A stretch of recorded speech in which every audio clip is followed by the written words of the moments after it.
Hey guys, Bob Black, Bob on Bass. Thanks for joining me on my channel today. Today we got two P basses that look pretty much, I'd say they look exactly alike.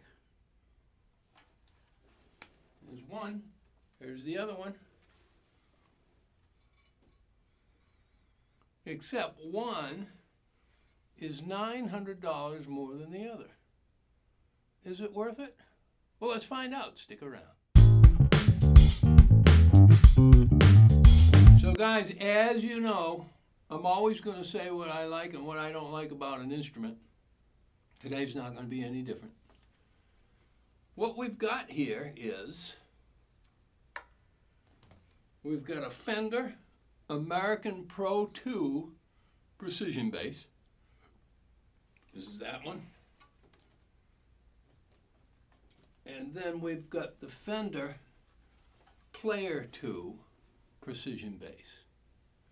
Now let's go over them and see what we like and what maybe we don't like. Okay? First of all, the Player 2, well, I have to say this, one thing I don't like about either of these basses is they're both 9 pounds. Yeah, 9 pounds. I think that's a little hefty. I don't know why Fender doesn't get it together, because there's some other companies that are making it lighter. Now, I do have a subscriber that said he got this Player 2, and it was 8 pounds. Well, 8 pounds is great as long as there's not a lot of neck dive, or any neck dive. I hate neck dive. I hate that more than a heavy bass. So anyway, we got a kind of a standard bridge here. Standard kind of tuning keys. Neck feels great. It's smooth, satiny, smooth finish. There's no sticky stuff on it.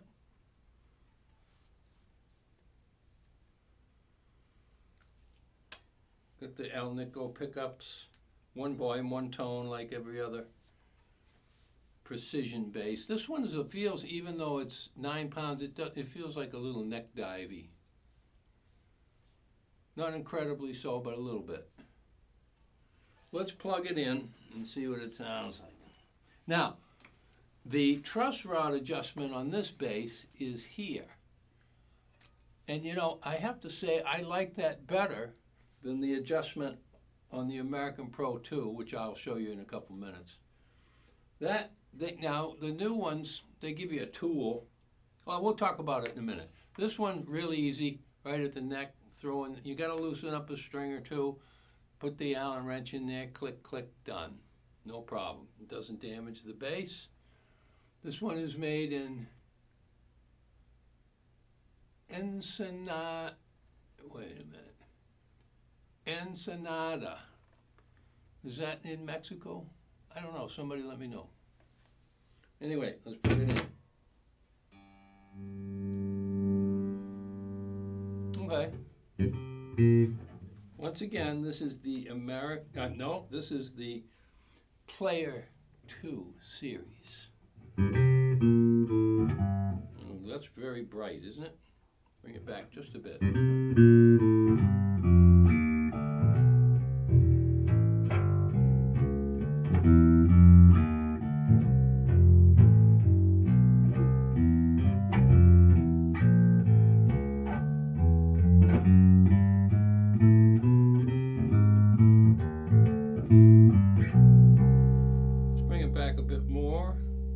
Say about halfway.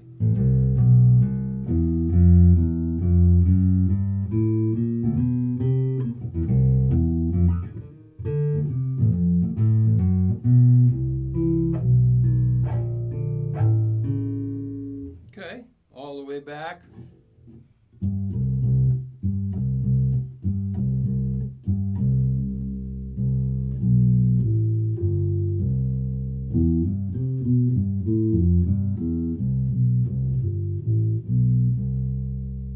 Okay, she sounds like a P bass, looks like a P bass, sounds like a P bass. All right, $800. Do I think it's worth $800? Yeah. If it was a little lighter, I would, especially this is the back little neck plate there. Yeah, feels good, plays good. I mean, yeah, definitely gig worthy. Let's check out the other one. This is the American Player 2. Once again, I don't like the weight of it. 9 pounds, they're both 9 pounds.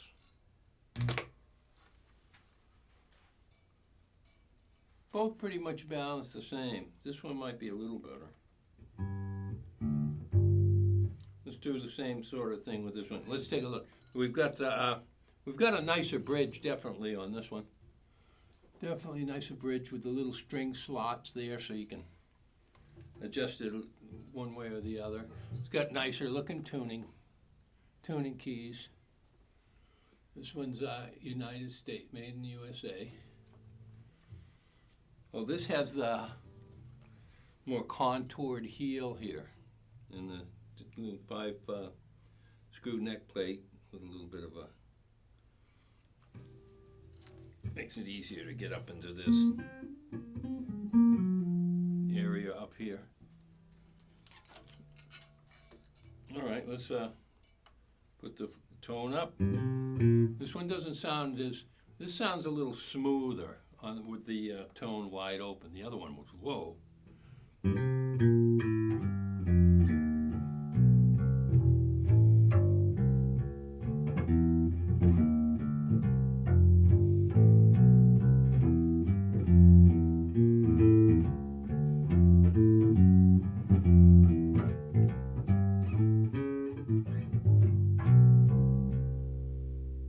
All right, well, my first impression is this one, it's hard to explain. It feels or sounds a little bit more high-end, at least to me.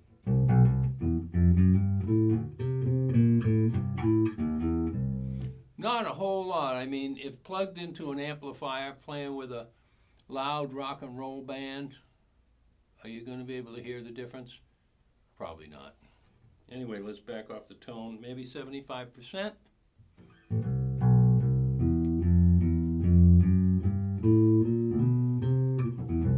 More refined is the word I'm looking for.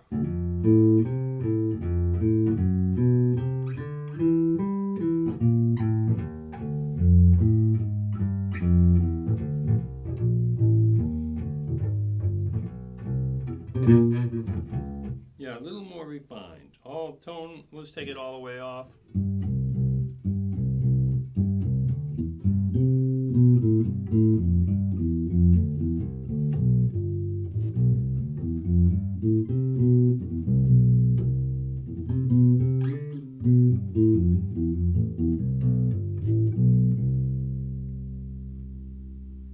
Yeah, okay. Let's see here.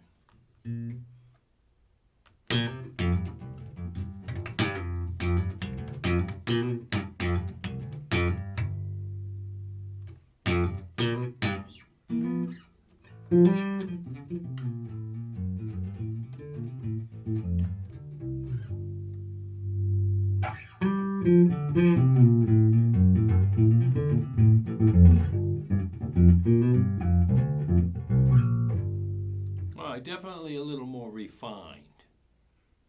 So anyway,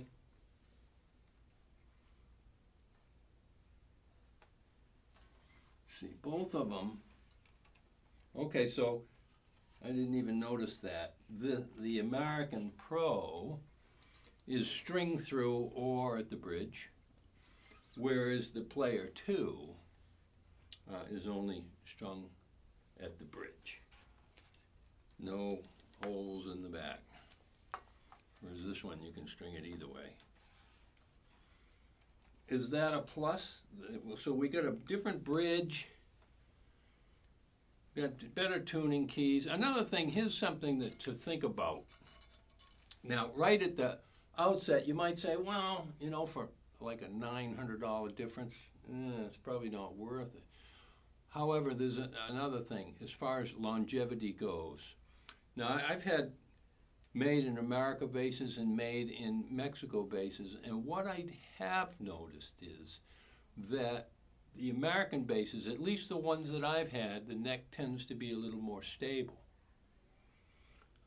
Whereas the Mexican ones, I'd be adjusting that neck a lot more often, which is a piece of cake with the player too. Piece of cake. This one, I don't care how careful you are. Yeah, I was going to talk about that. They give you a special tool with this bass to adjust the truss rod, but it's not that good. It's difficult to use without chewing that nut up. Now this bass, this one goes for $800. This one is like, I think it's $16.50. This one's used, so it's $13.39. But it's almost new, and already I can see that nut is chewed up a little bit. Not a lot, but a little bit. And it's not that hard to replace one of those. You unbolt the neck and it comes right off with an Allen wrench and then put another. But it's a pain in the neck. I wish they'd do something like that, like the Stingrays, you know, with the wheel, or make this cut a little bigger so you can get an Allen wrench in there. That would be a lot better. So anyway, guys, that's it. I hope that was helpful. I'm interested in your comments. Let me know what you think. Is this one, I don't even know which one I'm holding, is this one worth like $900 more than this one? I don't know. You be the judge. You heard them both. Once again, too, I want to remind you, I'm just playing here through a small practice amp, just as if you were in the room here with me. I'm not doing any modification of the sound whatsoever. We're not going into a DAW. We're not, we don't have compression. We just bare sound, as if you were sitting in here with me, Also, we don't have any dancing cartoon characters or any of that, just the basses and what my opinion is, and yours may differ, and that's okay. But anyway, I'm anxious to hear what you have to say. Anyway, thanks for joining me. I do have a Patreon account, if you feel so inclined. If not, that's perfectly all right. I want to thank my patrons, especially Sid Ackerblom, who helps this channel out more than you would think. But he's a great friend and a wonderful artist. Man, the stuff he's coming out with now is incredible. Anyway, please hit like and subscribe. It doesn't cost anything to subscribe. And I'll see you again next time.